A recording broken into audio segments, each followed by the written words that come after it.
Salutations, fellow nerds. I'm Rick Y, and today is December 1st, 2025. I hope all of you had a great holiday. Ours was pretty solid. We went with a turkey brine this year, but unfortunately, it wasn't all stuffing and gravy.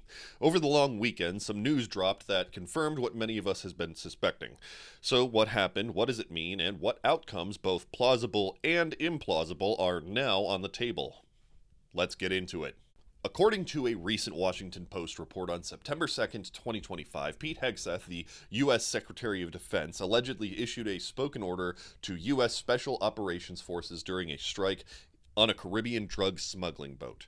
Quote, "Kill everybody." When the first missile strike left 2 people alive, a second strike was allegedly ordered to finish the job. This strike became the first in a long string of similar operations against suspected narcotics vessels in the Caribbean and Eastern Pacific, operations that have reportedly killed more than 80 people. In response, a group of former senior military legal advisors, the former JAGS Working Group, released a statement arguing that if these allegations are true, Hegseth's order could constitute war crimes, murder, or both. Their reasoning here is also devastatingly simple. If the administration truly considers this a non-international armed conflict, then ordering troops to kill survivors amounts to what's called giving no quarter, which is explicitly forbidden under international humanitarian law. That would make it a war crime.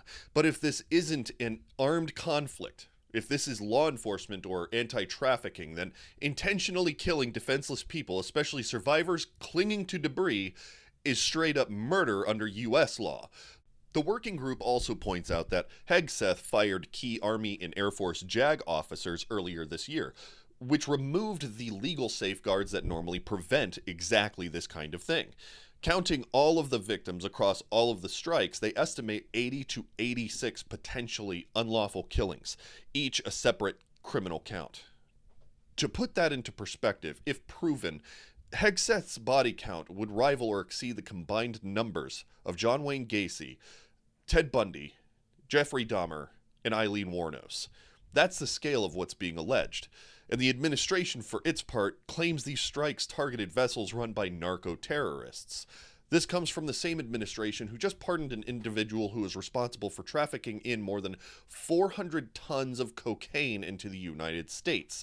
But more importantly, they have provided no public evidence that everyone killed was a dangerous narco-trafficker or even that survivors posed any threat. And it's not just the public being left in the dark. Members of the Senate Armed Services Committee who have access to classified material say that this administration currently has not provided them anything either. When the very people with clearance to see the evidence say, "We've been shown nothing that justifies this," that's not a bureaucratic hiccup.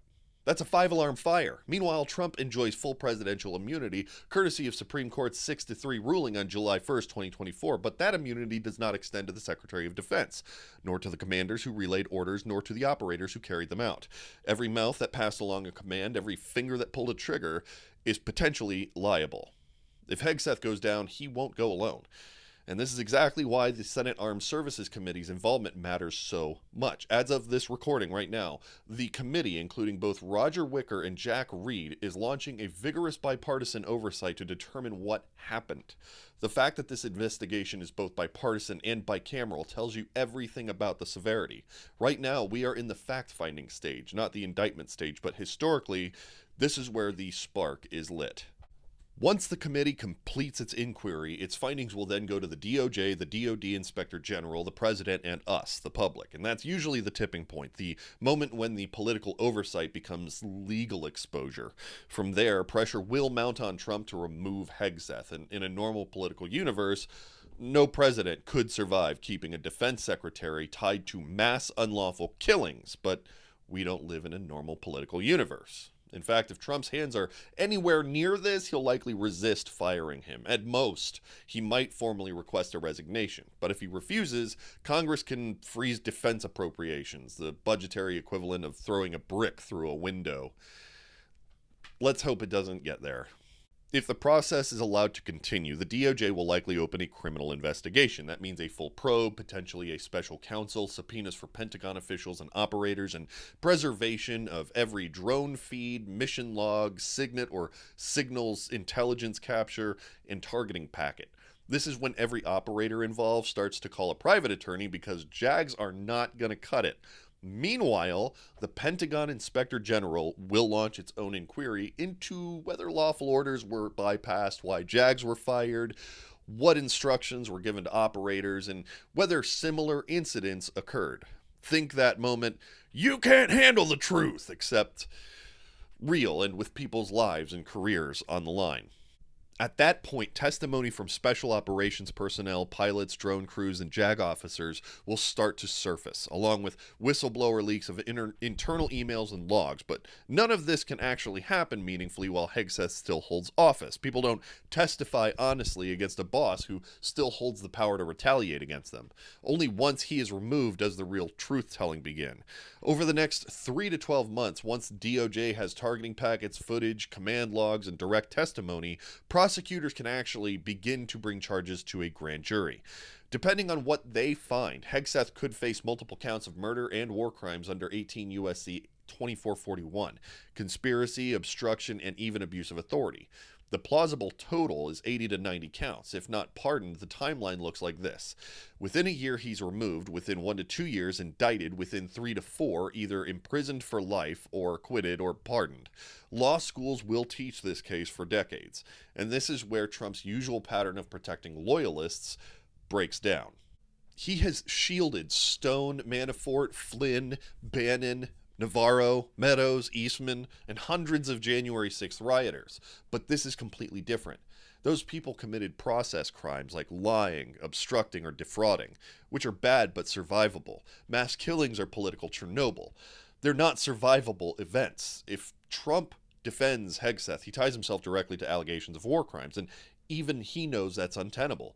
There's also this uncomfortable possibility that Trump himself could be implicated. If he approved the rules of engagement, was briefed, encouraged an aggressive posture, pressured the Pentagon for results, or discussed operational details with Hegseth, then he becomes exposed under what's called the doctrine of command responsibility. Trump is ignorant in many areas, but self-preservation is definitely not one of them. Which then leads me to another point. Hegseth isn't even valuable enough to protect. Stone and Manafort had compromise. They had institutional knowledge, loyalty, and political value. Hegseth is a former Fox News personality. He's replaceable and not really inner circle material, and not someone Trump needs taking a bullet for him. And let's not forget, the Pentagon despises scandals like this. Trump can't afford JAG resignations, a revolt in the officer corps, SOF distrust, international condemnation, or the perception that he condones war crimes any more than he already has. His public statement that he believes Hegseth 100%, but that if there was a second strike, he would not have wanted it. This is the political equivalent of inching backward while smiling. This is the same man who gave well wishes to Ghislaine Maxwell. If this is where he draws the line, it tells you everything you need to know about how radioactive this situation really is. And if this is what we know, what about what we don't know?